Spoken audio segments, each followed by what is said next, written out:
Hello and welcome to this week's edition of the Travel Show with John Guinn on ukhealthradio.com. I have two guests on the show this week. In a moment we'll be hearing from Jennifer Adam, who's the museum curator at the Bank of England Museum. We're going to be finding out what the museum has to offer and a little bit of history about the actual bank itself and why it's so important. That's followed by a chat with Frank Breheny from the Holiday Travel Watch. Frank's been on the show quite a few times over the years, and we're going to be talking about the increasing inquiries for holiday sickness and what people should do if they've been encouraged to make a fraudulent claim, and also a warning for those who are thinking about making a fraudulent claim, what might happen to you, and also how Holiday Travel Watch has evolved over the years. That'll be followed by travel news, which lists some hints and tips from ABTA, who are warning people to look out for travel scams while they're booking their summer holiday. Some of them might seem obvious, but some of them you might not be thinking about, but I'll be going through those at the end of the show. So, on to my first guest, and as I said, it's Jennifer Adam, who's the museum curator at the Bank of England Museum in London. And the first thing we're going to talk about is the history of the bank and why it's so important. So, where better to start than the reasons why and where the Bank of England started? The bank was founded in 1694, and essentially it was because when William and Mary came to the throne in 1689, the government finances were in a really terrible state. It had been a very tumultuous century and there was no more money. So they needed a way to manage this government debt.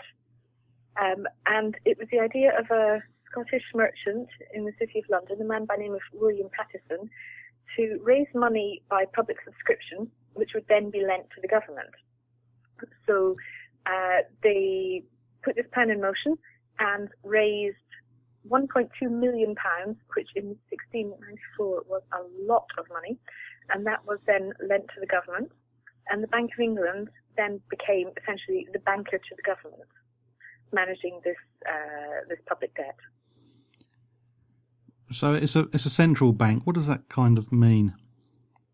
So a central bank means that the bank is the banker for the government, so they manage the government's finances. Does it mean that the government owns it? Well, yes, the bank is owned by the Treasury, so that means the government, but we've got operational independence. So as of 1997, the banks had independence to set interest rate and operate independent of political influence. You've been around a while now. Have you always been in the same place? Pretty much. So in the early days of the bank, we were in rented premises just across the road off Princes Street and off Cheapside. But the bank moved to Threadneedle Street in 1734 and has been here ever since. People have an idea in their head what a bank looks like behind the counter. Like maybe there's a shoebox with their own money in it, and that's all there is. Does the Bank of England building resemble a normal high street bank? No, definitely not. It's very different in both purpose and layout, if you like. So the bank building itself is a really striking building on Threadneedle Street, big 3.5-acre site, built in the current building was built in the 1920s and 30s by the architect Sir Herbert Baker. So it's a big stone building with sculpture on the front and a very distinctive facade, which you can actually see depicted on the front of several of our banknotes, on the 5, the 20 and the 50. I worked at a bank a long time ago, and the first thing the bank did was make me have a bank account with them. Does members of the Bank of England have a bank account there? Well, so as you know then, bank staff used to have personal accounts at the Bank of England, but the bank's been phasing that out now for a number of years, so it's not something that is offered to new staff anymore. Oh, that's a shame. That'd be quite an impressive checkbook, or if people still use those sort of things. Yeah, it makes a rather nice check. Yeah. Not that anyone accepts checks nowadays. You're listening to The Travel Show with John Guinn on ukhealthradio.com. You may have experienced some cold calling from companies looking to help you make a claim of illness against your holiday company. It might seem like easy money to say that you had a sickness and it ruined your trip and you want compensation. There are genuine cases, but just as well as the genuine ones, there's some false ones as well. And my guest later in the show, Frank Breheny, will be talking about what could go wrong for you if you was to put in a fraudulent claim, and also what action you should take if somebody gives you a cold call trying to convince you into making that claim. That's coming up later. But at the moment I'm speaking to Jennifer Adam. She's the museum curator at the Bank of England Museum. We talked a bit about the history of the bank and why it's important, but as well as being important, it does have a nickname, and that nickname is the Old Lady of Threadneedle Street. And I wanted to know why and how it got this nickname. So the name comes from a cartoon by James Gilray, which was published in 1797. And in the cartoon, the bank is shown as an old lady in a dress made of banknotes. And she's very upset because she's being approached by then Prime Minister William Pitt the Younger, who is trying to get more money out of the bank's coffers. And the old lady is depicted as a very sort of cautious character, looking quite alarmed that the gold is being raided from her, the chest that she's sitting on. So it's quite a striking cartoon. You can see it in our museum. And the title of the cartoon by James Gilray is Political Ravishment, or The Old Lady of Threadneedle Street in Danger. And somehow that image, that title just stuck. So all through the 19th and the 20th centuries, and up to present, we've got lots of cartoons in the museum and in our collections of the bank shown as this old lady character with a dress made of banknotes. It's probably the same expression I have when I'm asked to buy a round of drinks. Well, perhaps.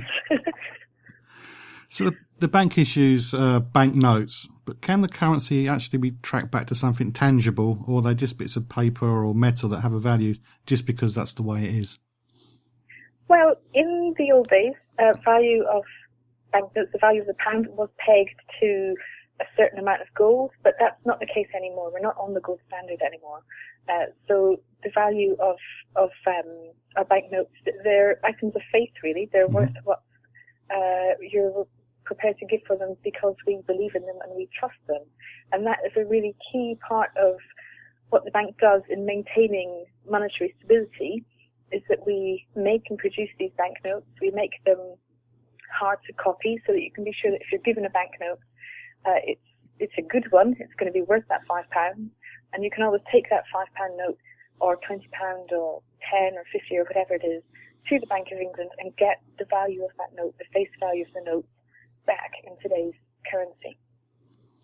We hear about the Bank of England a lot on the radio, about the interest rate in the monthly meeting. What is an interest rate? So an interest rate is the rate at which a bank will lend money to someone else. If you have a mortgage, you're charged interest on the money you borrow. If you have savings, then you're given interest in the money that you've deposited at the bank. So the Bank of England sets its own bank rate, which is currently at 0.25%, and then that's the rate at which other banks can borrow money, and then other banks will then set their own interest rate. Other banks and financial institutions will then set their own interest rate based on what it costs them to borrow money.